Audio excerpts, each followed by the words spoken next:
What is up, ladies and gents? It is your friendly neighborhood BJJ podcaster, RAF ESPARZA, coming to you with another great installment of the Grappling Hours, the Bullpen. Sorry, I get used to doing the Grappling Hour first. Nonetheless, this is a joint venture between our good friends over at Inside BJJ, and we are happy to say that we are joined by the editor-in-chief, the CEO, the boss man of all things Inside BJJ, one Tim Freeman. Tim, how are you doing, sir? Hey, what's going on, Raf? I am stoked to be here. One more chance we get to talk about our favorite thing ourselves, and then a little bit of jiu-jitsu. Mostly us, a little bit of BJJ. But I'm stoked to be here. I got my PGF World shirt on. I see that. Took good care of this. It's still white. I kept it crispy white. I've only worn it one time since the PGF, so I'm feeling good about that. It is incredibly soft, so I have worn it a couple times. And it is very, very comfortable. So super stoked. Nope, not RIP you. RIP. Who has just informed us he will not be able to make it here today. So our thoughts and prayers on out to KEVIN SHERRILL. We hope that he is okay. Responsible for that. Correct. I think that's a good way of saying it. We just want to make sure it's very clear. The show did not do anything. Feel like it's a pretty intense week for certain topics, and there's one that I'm just itching to talk about. And the first thing, obviously, for us to talk about, the imminent return of the GOAT, Marcelo Garcia, getting it done via north-south choke at 1FC today. Tim, I'm going to start with this. How excited were you to see a return to form for one Marcelo Garcia? I was super stoked, man. And I got to admit, I was a little bit nervous at the same time because a part of me was thinking, man, he has been off of the competition scene since 2011. That is a serious time frame to go through just without the health situations that he had to deal with. We know he dealt with cancer. He went through a lot of things to get his way all the way back into competitive jiu-jitsu. And when they announced this against Imanari, who's a game opponent, like it's almost the perfect matchup for Marcelo to come back to. I was nervous watching him walk down to the ring, or to the cage, I should say, and won. But he looked so happy and so relaxed to see him get in there, and he just went like right back after it again. He was aggressive. He was offensive. He dictated the match, and he finished with a classic Marcelo move. Dude, it was a good time watching that match. I was very, very happy. And to be honest, Imanari seemed like he was happy for him as well. He seemed like, he kind of realized like he would play the spoiler if he could have, but he wasn't super upset about the outcome of that match. It didn't seem that way to me.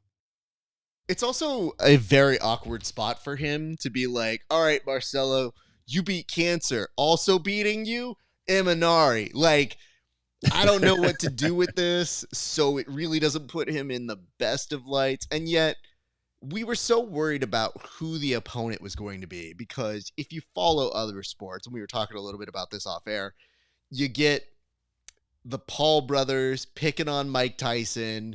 It's just a world that has no civility or appreciation for our GOATs. And yet, as dumb as we are here in jiu-jitsu, it seemed like we gave him an age-appropriate opponent here. And it made sense on paper. Yeah, it really did. He was age-appropriate, but also dangerous. So we know that there's anybody that has a move named after them, especially if it's a leg lock, means like it could be serious danger. You're playing with a snake and you might get bit. But I think it was a good matchup. It was a smart move. I'm interested in seeing who Marcelo comes out against next. I'm assuming he's hungry to get back in there and do this. So he said at the very end of his match, he's like, yeah, I'm itching to get back out here, as if almost to allude to the fact that he waited so long to do it.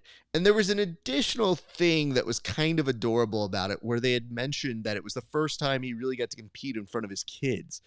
And then you saw the joy in their eyes. You couldn't help but feel so happy for him. And he made mention, he said there was somebody else that he had mentioned he wanted to have a match with. And I don't know if my ears are bad or I just didn't hear who it was. but I didn't necessarily hear a name, but it seemed like he was suggesting somebody was supposed to have the first crack at him, and they don't quite know where that stands, but he's down to do it ASAP. So, Tim, I think that takes us to our second topic that you put on the board for us, which is, okay, all things considered, and a nice continuation of where we left off there.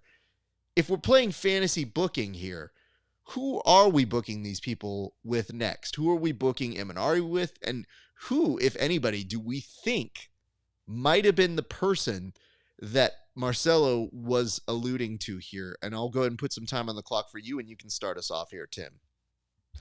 You know, I'm not positive who he was alluding to. I thought that perhaps he would have a match against Mikey Musumeci. This is actually what I was thinking they were gonna try to pull off at CJI last year. Obviously, that didn't materialize. Moving forward, I'd love to see Marcelo against just about anybody. If we're talking fantasy matchups, now the age differential could be a problem for Marcelo, but I would like to see Rafa Mendez come out of retirement, have a match against Marcelo, or have a match against anybody. And I've been saying this for a while now. Rafa's the guy that we really need to see come back because he's still young enough and he's still competitive enough when you watch him rolling in his academy with his students, with guests that come in.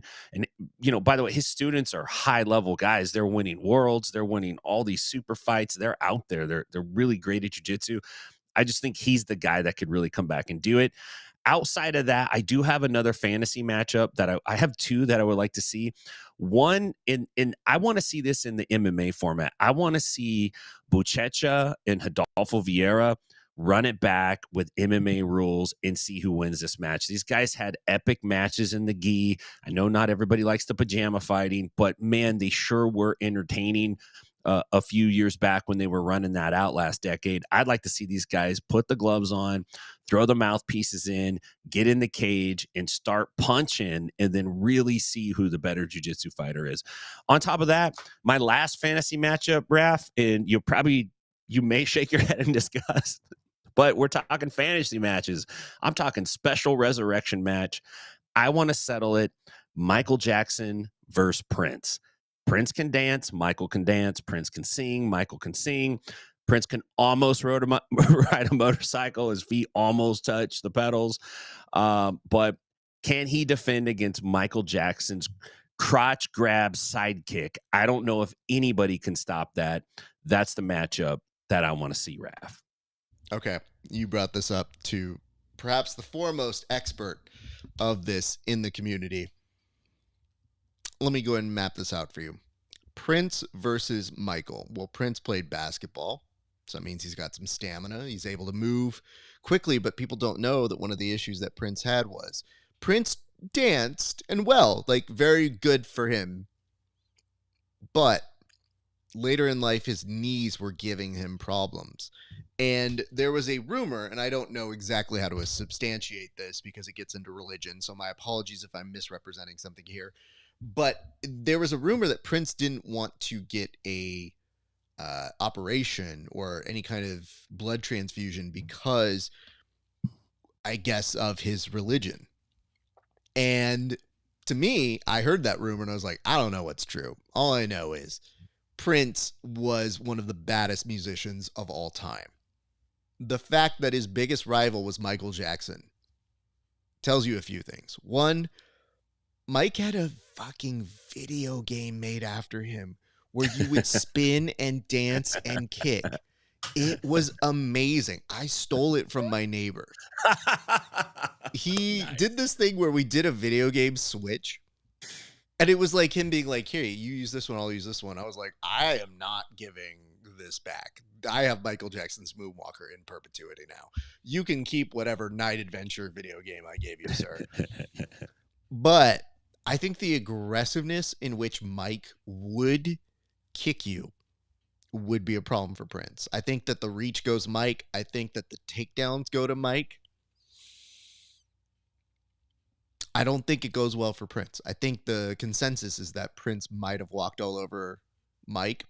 I don't think that's the case. And there's a little known fact about Michael. Everybody loves to do the Michael impression of like, Oh no, you don't even know. That's stupid. That's ignorant. That was his pretend voice. Mike, anytime, anytime you took off the lip sync, because he would sing over the track. It was real deep. Mike had a real low voice. And one of my favorite things to do, you guys can go look this up, on the history tour, when they would cut to the live mics, because God bless the Jacksons, I say this, if you dance and you really put in work dancing, not like a Britney Spears thing, because Britney could dance a little, but she doesn't dance as much anymore, so she could have been singing. But if you're Mike, you're Janet, sometimes Reby, you get out there and you dance your ass off, you can use a headset mic, and you don't have to sing into it. I don't expect that. But when Mike would have the microphone turned on, it would go from a pristine album vocal to like, there's a moment where in the song In the Closet, where he has like a spoken word part, and for whatever reason he didn't want to lip that part too, so it would go from like this, she's gonna get it, oh she's gonna get it, perfect sounding, to one thing in life you must understand, the lust of woman to man.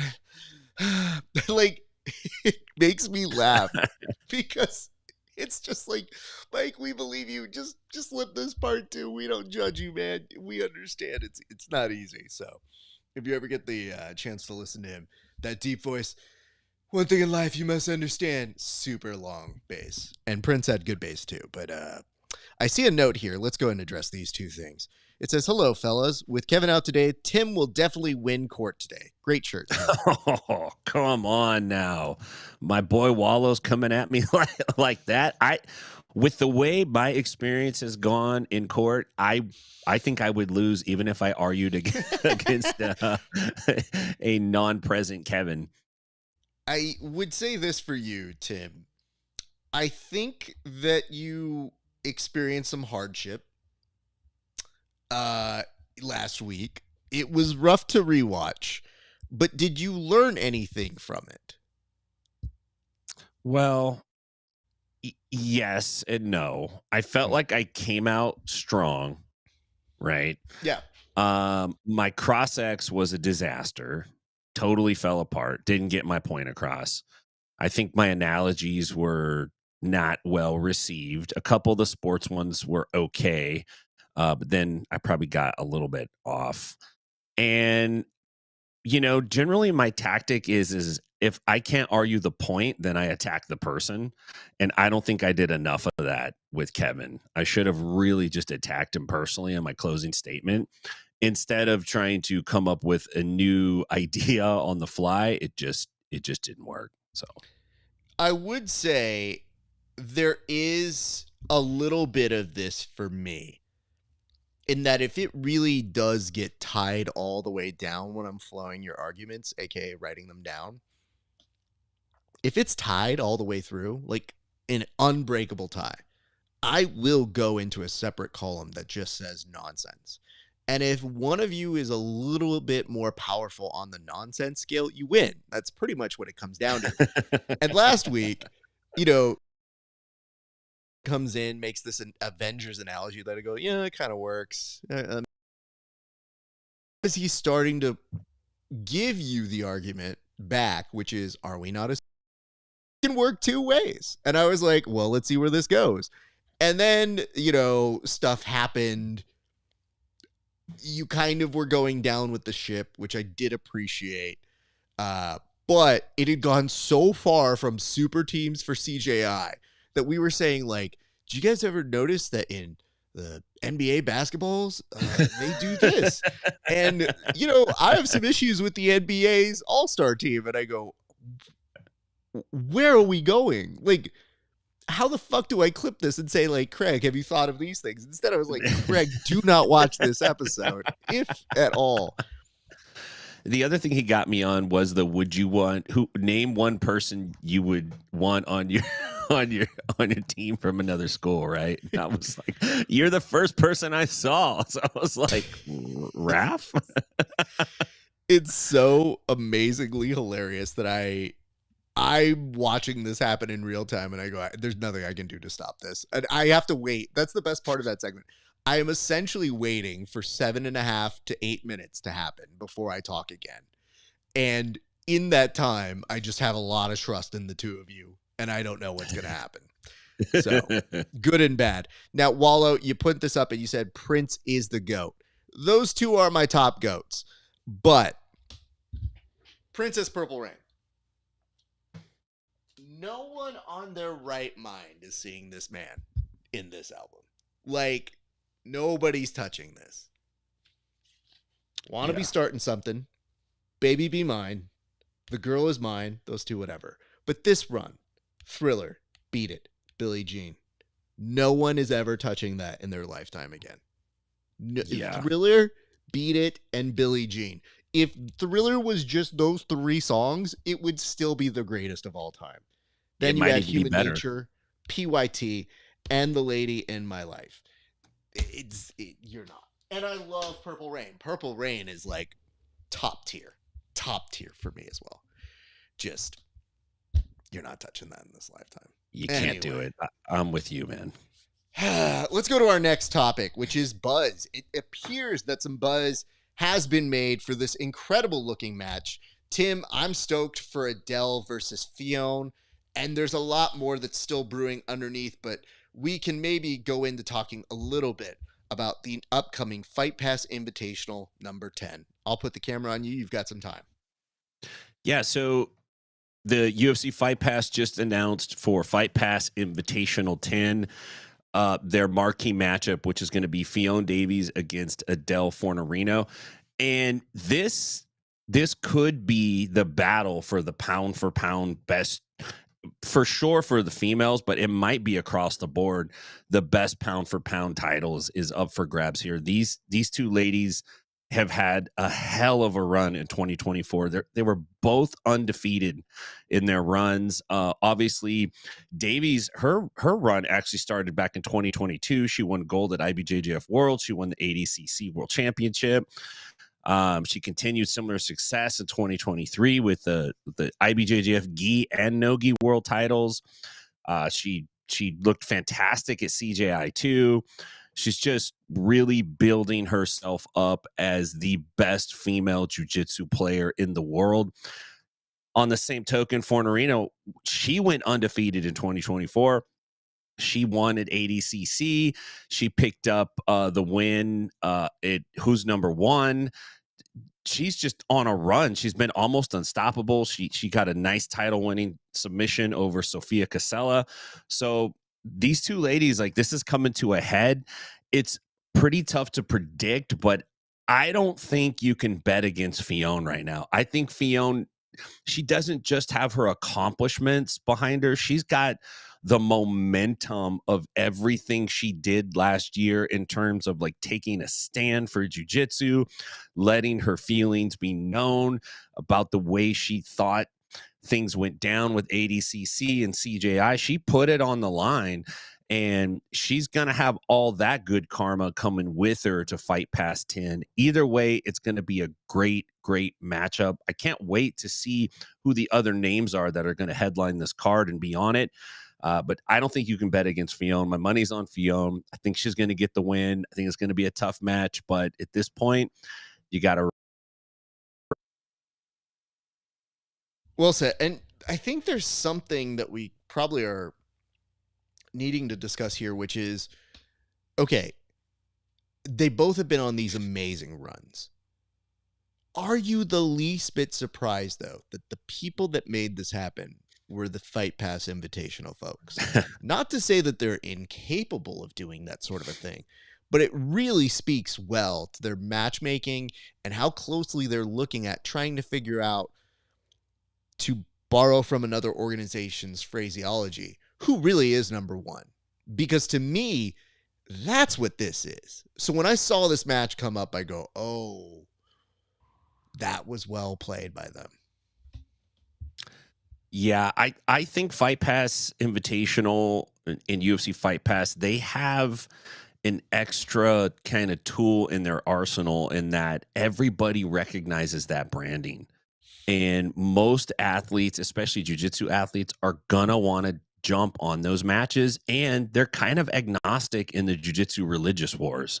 Like, they don't care who you competed for. They just want to get you on their card, build you up, get some viewers from it. And so it becomes an acceptable place to compete for. It's not like you have to go, well, man, I really took a stand against this organization. Now, like, I can't go compete for their best friends. It's not like that. Fight Pass is like, hey, we're our own thing. We're independent. And they got resources. They can pick off the big names. And I'm sure they're paying them reasonably well for jiu-jitsu. So it is surprising, but it does make sense. But it's not just that as well. It's obviously you recognize they have the name brand recognition, but there have been plenty of organizations that we've seen during our time that have good intentions Sure. and start with money and then give you something that you go, that's not bad. I kind of like that. That's an interesting matchup. And they bank all of that on one or two matchups. In this case, it's a no, this is the one you want to see.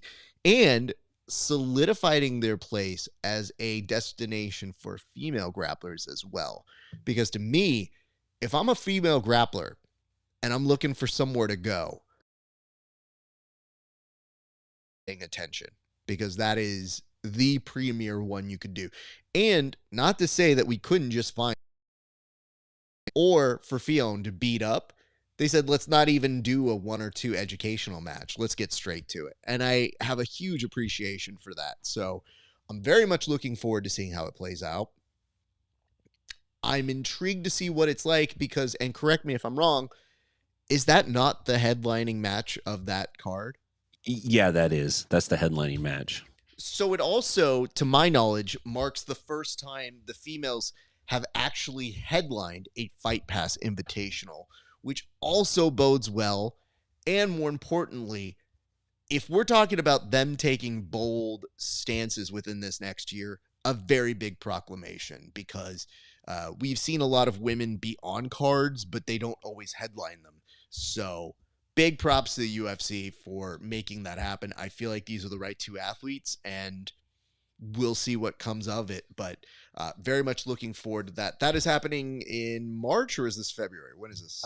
It's in March. Yeah. I believe it's early March. Yeah. Okay. I think it's like March 6th or something to that effect. I think you're right. That's what I was going to say. But lately I've been a fountain of disinformation.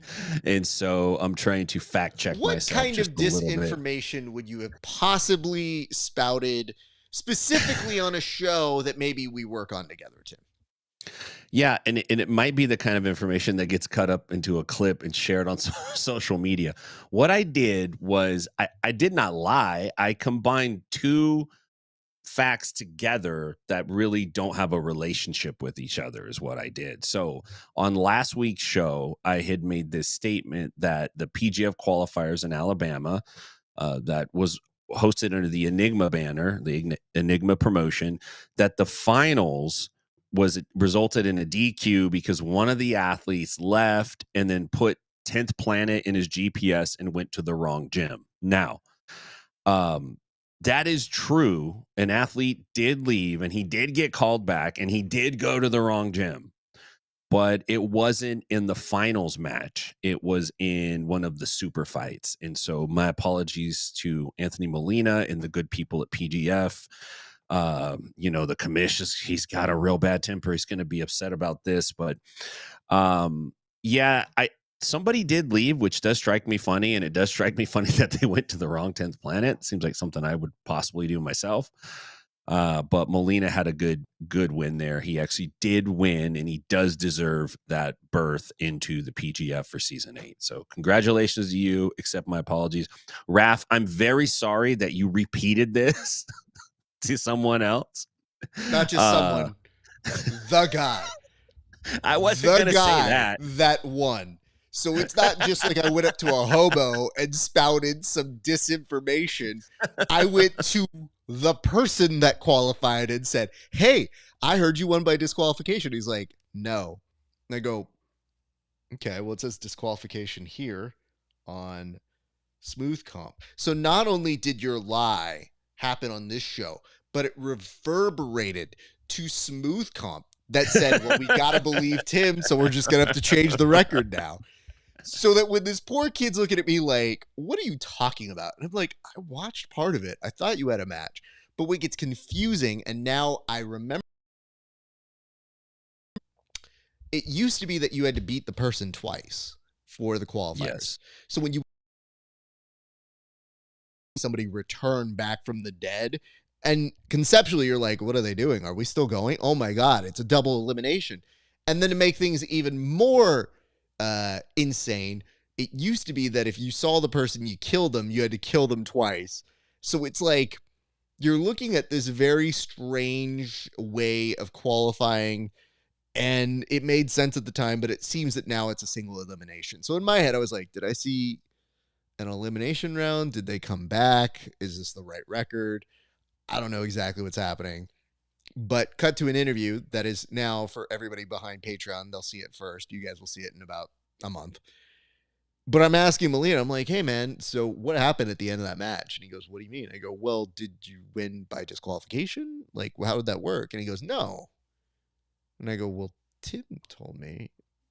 I'm going to have to stop talking to him now. Okay. Fucking Tim, man. Well, no, I just realized I was like, it could be a simple error. Then I look at Smooth Comp and it's like disqualification. I go, well, Smooth Comp says you won by disqualification. He's like, that's some bullshit. I can't believe it says that. I go, yep, it's Smooth Comp, not us. Definitely not my co-host for a show. But I had just graciously told him, I was like, I saw you win, but I wasn't sure if it was the winning match or part of your journey. And he was very funny about that. So we had a good laugh. So thank you, Tim. But you know what's really weird is I talked to you off air and you were like, oh, yeah, that sounds about right. So it does tell me that sometimes you forge ahead in this show where you go, I don't know if this is true or not, but we're going to find out together as a group. And well, I just thought to myself, I just wanted to make sure you knew, because that was also the clip that Brian picked for I us know. this week. Listen, man, factual, sometimes entertaining nonetheless. I always err on the side of entertainment. You know what? Can't deny that. That is always going to be the primary real estate here. And speaking of which, we got a note here from Egg that says, good afternoon, gentlemen. I see Kevin is AWOL again. So I like that when people see the clip of what the show looks like, they're like, is he here? Where is he? I don't see him. Of course, that Kevin. No do-gooder. Kevin Sherrill is not here. No, unfortunately, he's not here. He is, to my knowledge, working to be a good training partner and coach. So we will, of course, see him later at some time. So that is our note for you guys. But why don't we continue this on? You know, you mentioned this with a little bit of a note here, Tim, to me, but it does look like some impressive things happened, and there was an ADCC that happened in San Diego. So what exactly happened from your eyesight? And mind you, I'm hoping these are real facts, so do not hold me responsible if any of this is inaccurate. These are like cousins to the truth. They're in the same family. It's related. Well, you know, there's so much talk about CJI, and rightfully so, there should be. And there's been a lot of negative talk about ADCC. I think that's fair to say. I don't think that's a secret. I don't think that's me piling on. I'm always here for the funny, and, you know, sometimes it's an easy target. However, ADCC is still running strong as an organization. And the reason I threw this up there is I was scrolling through Instagram and I saw the pictures from the ADCC Open in San Diego, and just the 83 kilogram division, the top three guys were Donatus Gracie, Jet Thompson, and Cam Hurd. And those are all PGF veterans. Those are all guys that compete all over there in all the promotions. They're winning. They're doing fantastic. This was just a division in the ADCC Open that you can just register and go compete in. These three dudes were in that bracket. Some other big names, Abraham LaMontagne, the Mountain. We know he was also a PGF, Ian Dobb. And the thing that kind of Kevin Crane, Gerard James, these are all guys that are very active and out there on the scene right now, putting in work at the ADCC Opens. And what this tells me is the athletes still view ADCC as a viable promotion to compete for, and that ADCC has a strong infrastructure. And that's something that honestly a lot of the other promotions don't have. They don't have what, let's not call it prestige, let's just call it legacy. ADCC has a legacy, they have a lore, they have a backstory, but they also have a deep infrastructure, and they're running tournaments and they're giving their athletes more opportunities to compete in that rule set and get exposure for that promotion. And I think ADCC 2026 is actually going to be one of the bigger ones that we've seen. And I think it's possible we actually might see the tide start to shift a little bit, at least in people's opinion of like, yeah, we hated them for a while, but everybody loves a good redemption story. Everybody wants to see someone who's down kind of build themselves back up again. And if they play it right and they put the work in and they feature the athletes and they do what they can do, they make improvements, I think 2026 is going to be a big year for them. They got future events coming up: Portland, San Jose, Dallas. These are big cities with lots of good grapplers. So I expect the ADCC Opens to start becoming, if they're not already, one of the premier places for these guys to compete. Thank you for that, Tim. I appreciate it. Just to point this out, I feel like ADCC gets this season to kind of regroup if they want to. But one thing is clear. Grapplers are thirsty, so they'll go wherever a good competition is. And you are seeing some really incredible grapplers out there getting in reps, and a lot of them are actually moving away from maybe smaller competitions and maybe focusing more on these. Some of whom are actually flying out to different regions. I mean, Cam flying out to San Diego was pretty big. I was hoping that maybe I could touch base with them and like maybe grab a bite or go hang out. And go shopping together. I mean, maybe. I don't know that I could wear what he wears, because Cam's fashion style, it ranges in many different ways. He actually had one of his most like pimp costumes, if you would. His pimp getup was him in the Washington Sentinels gear, like colors. Oh, nice. And had like a suit jacket with that burgundy, maroon, red, and it just looked so good. And then sometimes he also veers to the style that looks like he killed what he is wearing. So it kind of goes from all the different spectrums on that. But no, I didn't even get a chance to see him because everybody was so in, out, quickly, go, go, go. But everybody's asking me, they're like, are you going to San Diego? And I go, I have things to do, kids. Not able to make it to that one, but stoked to see it. What I would say is this. I feel like ADC or their new head is going to be, you have it as a rebuilding year this year. You're off the hook. Just put together good events. And more importantly, really assess what works for your company and be honest with the feedback that you got, because you can come back. It happens and things transgress very quickly in this sport, but be very clear. You got feedback, and to ignore it or pretend like it didn't exist will only continue to perpetuate the problem. So please be very mindful of what your audience is trying to tell you. Tim, you put this one up here, and I feel like this one is one that I should maybe address. It does look like Usman Kamaru, if you would, he was going to the WWE Performance Center. And I guess the question is, what is he doing there, right? Because you think to yourself, this is a dude who's definitely more in the WWE, if you would, than he is in the UFC, because it's been a minute. And it's kind of like, what do we do with this guy? There have been some names mentioned, but you start to wonder, like, why are him and Triple H in a photo op together? And more importantly, that point that Triple H does in every photo is normally designated for people who just signed to the company. Everybody refers to it as, oh, I need my Triple H photo. They want that point. So that point to wrestling fans, even though it may not seem like a big deal, was like, what are you doing here, Triple H? Are you saying that Usman's in the WWE now? Because I'm kind of into it in that it would be something that DC never got to do. I don't know if the flashy personality translates, but it definitely does better than Michael Chandler, who tried inciting his own chant when he visited a WWE event that very quickly the camera just turned away from him and they went for it. But I guess the question is there somebody currently in the UFC that you're looking to see in the WWE? Maybe one that we haven't thought of, Tim. Yes, there's two guys, and the first one might be controversial, and I mean this with all due respect.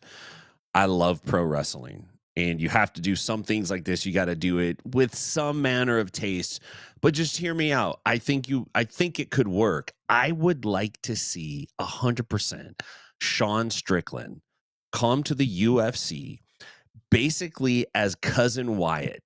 Now, I love Bray Wyatt. He was an amazing wrestler. All respect to him and his family. But I think Strickland can come in as like a cousin and team up with Luke Harper or Eric Rowan and just go bananas. Like every match, he could come out angry. He can get dark. He can get mean. He can cuss in the mic. And then he could cry. It would be perfect for the WWE. I think the fans would eat it up. The second thing that I really think they could cash in on is to bring Craig Jones into the WWE as the new leader of the new Degeneration X.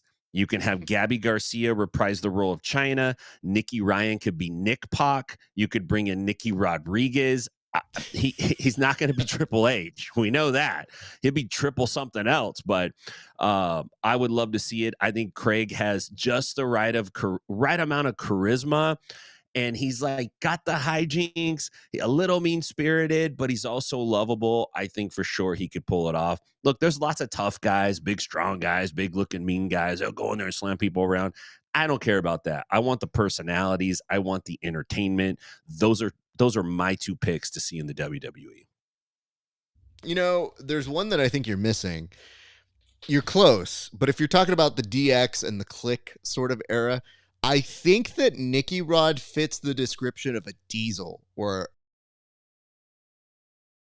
that kind of role. Don't let him talk for too long. For sure, don't let him book. But good things could happen there because I could see a Nicky Rod and almost maybe a Damian Anderson as sort of a Scott Hallish kind of a guy. And then Ethan Creliston could be X-Pac. I think that's how that one works. I think somewhere in that region. But no, I think is closer than you might imagine. Or you've just put time into thinking about this for a while, Tim. But these aren't bad picks. I will be honest about that. It does seem like this is something that you had thought about way before we had assigned this as a task here on this show. Yeah, every once in a while, my mind starts to wander. I mean, they've been doing this. Pride was doing this 20 years ago. They were doing crossovers, and the Japanese crowd was super open to seeing the guys in both sports. I think Americans are there now. I think we can understand it and accept it. And, like, don't get me wrong. I think that UFC is aggressively going to go after leveraging Netflix as a partner when they go back to dealing with ESPN for contract renewals. Having said that, you know, there's a very good reason you see a lot of these UFC stars kind of dipping their toes into it, seeing who could be a thing. And just selfishly, the sooner you get in somebody here from somewhere else in the UFC, the quicker we get a Logan Paul out of there. Because I feel like he has a very limited sense of work rate. They put a ton of time into him, and a lot of the guys love him. But they're like, man, he's such a good heel. And I'm like, he's not great on the mic. And they go, yeah, but his ring work. And I'm like, they give him 2 stunts to build around. And Roman Reigns or whoever has to carry him works their ass off to make him look okay. But to me, I don't need them to look okay as much as I want to be invested in what they do. And I feel like at least with a couple of these guys, they come in green. They really start to show their stripes. I feel like you could make some incredible inroads with a couple of them. Although I have to say, in the same vein, I feel like the time has passed for me wanting to see Conor McGregor at a time when I feel like it yesterday. And all I could think of was, oh boy, the 2025 version of this doesn't ring as nice as that 2016 version. You know what I'm saying? Like, this just seems like somebody staggered into a best man speech at a wedding and it's not going well for a long period of time. So if I were to pick somebody else, though, I would pick a couple people just off the top. I feel like Chase Hooper's one of those guys who could translate that the people could get behind, like a Rey Mysterio Jr., where it's just like, I don't know, he's such a baby face. And then if he happened to not be embraced by the community, just look at what's happened with Dominic Mysterio. They have embraced this dude who, wow, look at that. That dude was supposed to be a good guy. They were like, nah, he's a bad guy. And let's make him a hard bad dog, guy. too. And when that happened, you're like, is the rib that he's supposed to be an attractive dude that women can't resist? Because amazing. All right. Sounds great if you guys say so. So there are those. And then just one more name if I could throw out there. I don't want Felder. I don't want any of these other guys. Let's definitely say no DC. I'm trying to think of somebody that's got like a light sense of humor. You know what I want to see? Charles Oliveira to get that Brazilian audience. Because he's flashy enough that he could come in with the suit, pull the Ric Flair sort of a thing. He's got the submissions, so he already knows how to be a wrestler and grappler in that world. But I feel like he could hit you with like a couple lines and just holding out his hand, just being like, no, no, no, no. That does his one line, gets out of English. We're good. I think we're money, dude. I think that's where we need to go. That's a good pick. That's a strong pick. I did not think about Oliveira. Yeah, I think he can. I think he's got some Uso vibes. Yeah, yeah. So we'll get to that. But I see the note here from Wallow J, who mentions, think late 90s CBS had an American Gladiators knockoff show, and there was a character named T-Money played by T. Cruz. I can see Usman doing that. You know, the way you just described that makes me not want to see it. And I hope you understand why. It just doesn't sound appealing to me because clearly Terry Crews had to do a lot more work to rebuild after whatever was going on there. But yes, I think I remember. I just don't remember the name of it. I don't remember the knockoff show. I remember the original. Yeah, but the original also came back again. And last I saw, it's supposed to come back one more time. So of course, why not? I will keep eyes on that in the near future. But why don't we go to our next topic here? Tim, why don't you update us? What exactly is happening with Wagner? Because I just saw an update on my Instagram that it appeared that he was not doing well. So what exactly is going on with Wagner? Man, lots of jiu-jitsu guys taking pictures in hospital beds. Wagner was hospitalized for heart. When I read this, I don't even exactly know what heart failure means. When you hear it, it sounds like your heart just stopped. Like engine failure means the engine ain't working. I think heart failure might be a condition that rolls out over time. Obviously, it doesn't sound fantastic. It sounds terrible. So he was hospitalized for that. Not a lot of info on any underlying causes or exactly what's going on with him, but I think he spent several days in the hospital. He was released. So, you know, he's a guy that's out there. He's out there grappling. He's in the news. So hope he, you know, in terms of his health, I hope he recovers well, man. That's a rough thing to go through. He's got a family and got all kinds of things going on. So best of luck to him. Indeed. And I'll say this, you know, heart failure is hard to define. I think it can be, for a lot of people, they may not have that full understanding.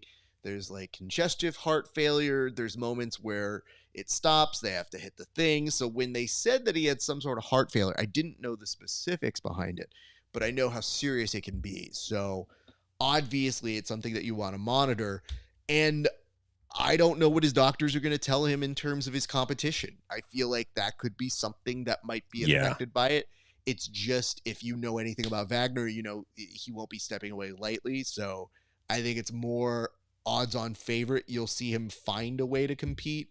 But anytime you have something related to the heart, it's definitely, you know, cause for concern. So we hope all is well, but that was something that we just saw pass our news feeds, and it was not necessarily the best of news, but nonetheless, hoping all does resolve itself in a much better way.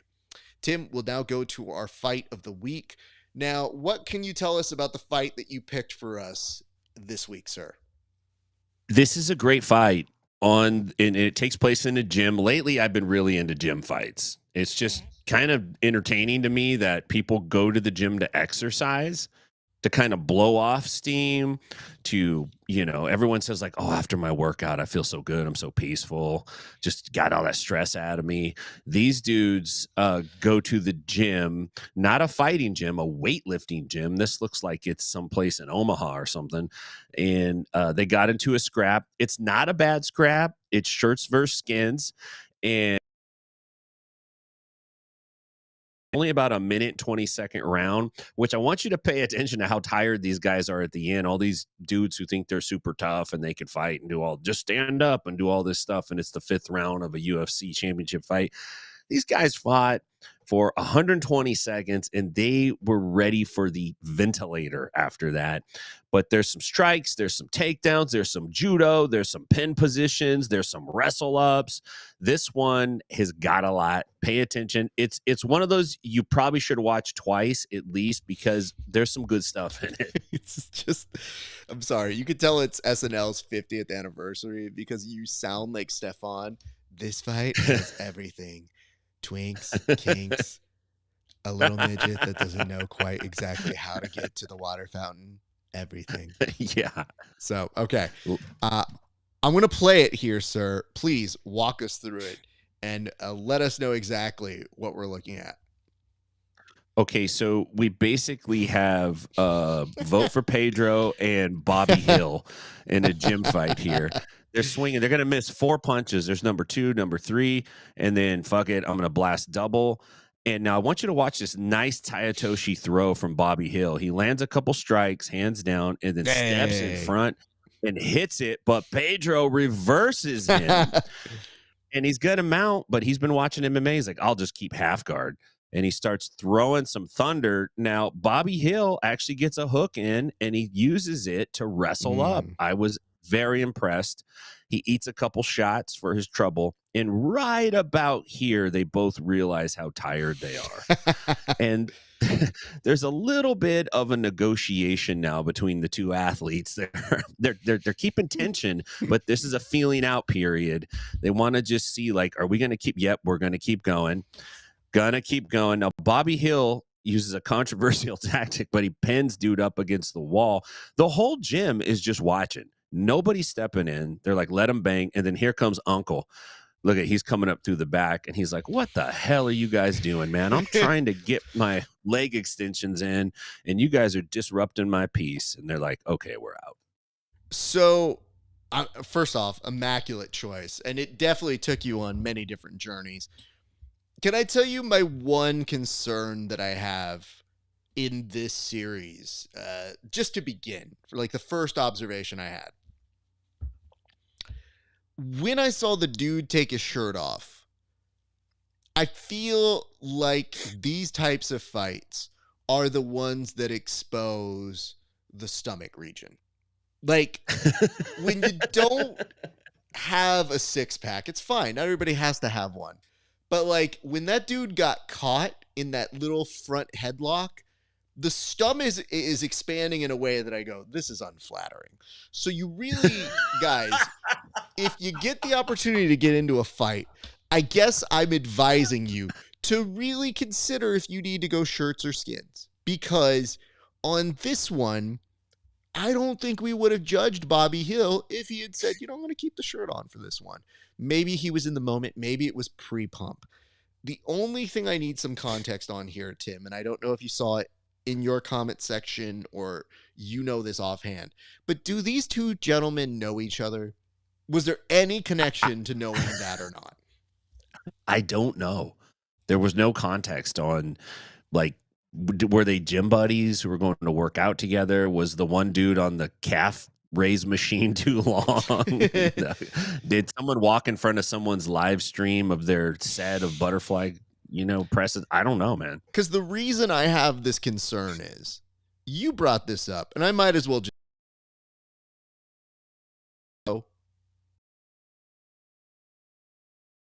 people are doing far too little, which makes me think they got to the phase where they say, nah, they got to work this out.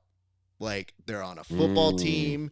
They don't have this. Because if you've ever been on a sports team, you've seen fights break out And you would think people would go kind of break it up, but sometimes you go, nah, these dudes have been at each other on the front line the whole fucking week, all season long. Let them go, because that's what those young kids look like. If it's not that, I have concerns. And I'll start with this. It looks like a field trip that came to a sudden and very concerned stop.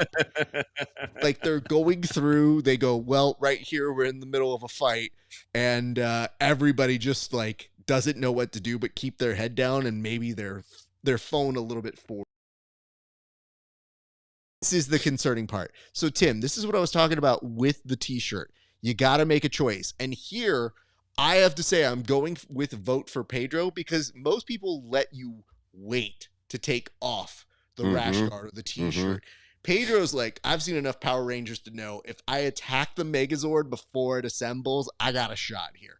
There's nothing in decorum that says I have to let you take off this shirt. So we start off very good and utilizes it with some grips. Can I tell you my concern as an old person? It's that somehow these guys went everywhere and didn't find their way into hitting any one of these weights, which are not baby-proofed, which I have so much concern with. Now, Bobby Hill comes in. He got that first shot, and Pedro gets this takedown. Miraculously still not hitting the weights. Bobby gets up. He's about to address this with some fisticuffs of his own. Here's one thing I want to tell you guys. Don't get lost in the sauce. What does that mean? When you do one good thing, don't, after hitting your opponent, take a moment to admire your work. Because here, this is time that you could have used to attack your guy. Instead, you're posturizing on the guy when he comes back. And guess what? Yeah, you're going to hit this. Oh, that looks good. No, dude. He reversed it back. That would have been points for him and no points for you because you did not establish. Now you're fighting off your back and you're not Carlos Condit. So things are very rough for you. And here's where things get a little bit in the, I don't think they've had jiu-jitsu instructors. The straight out Homer Simpson choke that is happening here is one that kind of gives you an idea that maybe they didn't make it past the initial trial class. Nonetheless, that boost up, that's a pretty good mount escape. And I got to tell you this, Tim, I know we talked about the dangers of going shirtless, but the danger of going with the shirt is that shirt's ruined. Look at how torn Pedro had that shirt now. Before, yeah, it was probably pretty fitted. Now, that thing's going to be a dress off of him because look how much it sags just based off the wear and tear that has happened in this fight. Bobby Hill pushes up on the butt, wrestles up, gets in a front headlock. Now, you mentioned this as the moment where there was some negotiation that was happening. I see that towel. I could have considered that waving the towel. Doesn't quite happen there. This is where I'm talking about the stomach being unflattering, Tim.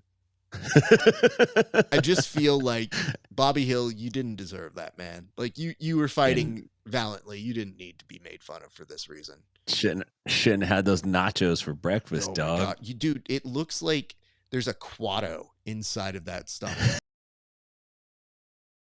He's just trying to live. He's trying to get some space here. And I have to say, Pedro also made good use of that workbench, Tim. So I'm pretty proud here. He did. Nonetheless, they decide a few more hits. And guys, if you were wondering how this was going to end, guess what? If you had, it would be stopped by the guy who played the Black Power Ranger in the Mighty Morphin Power Rangers. You would have hit pay dirt on your bet here. So congratulations to both these gentlemen as they break it up. And I have to tell you, I think my favorite person, it's not the Karen, a.k.a. Mrs. Guerrero herself, Vicky Guerrero. It's not the dude who just strolls up. Is the dude wearing the weight belt there with his hands on hip? As if to say, hey, are you guys done with this section? Because I was really hoping to work on some of my glutes, and I needed the workbench. So if we could get that done, that would be great. He's got his Office Depot back support brace on. So before we call it here today, Tim, there was one thing that we should do in honor of Kevin, who is RIP, dead to us. But he did send something our way that yesterday caught my attention. And it wasn't even him that necessarily found this. This was something that kind of availed itself to me when I browsed Twitter. And I'm not sure that you had seen it until maybe he put it in our chat. But this was a conversation that happened between, of all people, friend of the show, Baby Goose, and Conor McGregor. So on here, we talked about Conor being a little weird yesterday at the press conference for BKFC. But Baby Goose starts aggressively coming in hot by saying, name 5 books. And Tim, what were the 5 books that he named here? He named the Bible, the Quran, the Law of Attraction. Okay. Win or Learn. Yep. How to Make Me Rich. Yep. So the sad part is Baby Goose very quickly realized, oh, I'm getting ratioed here. But the post that Kevin sent is different than this post. He was kind of getting ratioed on the Instagram post. Conor, or Conor's people, screenshot that and put that on his Twitter, and that ended up getting 5,000 likes from people who arguably have read just as little as Conor McGregor has. The Bible's such an easy pull. If someone says name 5 books, oh, I don't know. The book that's in every hotel room in the whole world, like the Bible. Could you imagine, though, if Name you're 5 Conor books McGregor in the Bible, thinking that this is some sort of slam dunk? Like, bro, you have over 3 million people who follow you. Let's say, I don't even know. Let's look at real quick on his Twitter. I think it has to be more. I'm probably going off of old numbers, but let's say the Notorious. If I were to look at Conor McGregor, he's got 10 million followers plus. Okay. Wow. If 5,000 people liked that, you are sure ratioing one Baby Goose. But that means that still 10 million of your followers are like, this ain't it, Chief. You had 5 books that you needed to give off. And you started with Free Space, the Bible. Then you're like, what's more different, the Bible? The Quran. I know. I got that one. Anybody got it? How about these, like, how to get rich ones? I read those. Let's make money. That's what we should do. I just want to point this out to Baby Goose. You weren't wrong in pushing and forging ahead, but you got the answers you would expect from a dude who took some time out of whatever conspicuous substance he may or may not take to at least address and repost what it was that you had posited to him. So there's that. That's great. Tim, why don't you go ahead and tell the people where they can find you, sir, as we start to circle this out for the day? Yes, sir. You can find me on your favorite social media platform at Inside BJJ. If you're out in Nashville, come visit us at 10th Planet Nashville. And of course, if you're out on the West Coast in Northern California, please go see my students out at 10th Planet Stockton. Raf, it's been a great day. I do miss Kevin, but I just wanted to get some zings and some ribs in on him, just so I could lick my wounds and feel a little bit better about my most recent court loss. But it doesn't surprise me. After a win, he takes the day off. He's that kind of guy. He's the kind of guy that takes the day off after a company holiday. He calls in sick the next day. This is Kevin. Wait, hold on. I didn't realize that you were going to use the end of your time. You were reclaiming your end bit where you promote your stuff to do a tight 30 seconds on Kevin Sherrill. Listen, Raph, I'm hearing a lot of things about Kevin Sherrill. Are they true? Sounds like it. You know, honestly, it seems like you can count more on the people from those other organizations that fight with Kevin to be here than Kevin Sherrill. Like, it sounded like you were going into the deep cuts. And I was thinking to myself, I was like, first of all, just like Baby Goose picking on Conor McGregor, you know he can't read.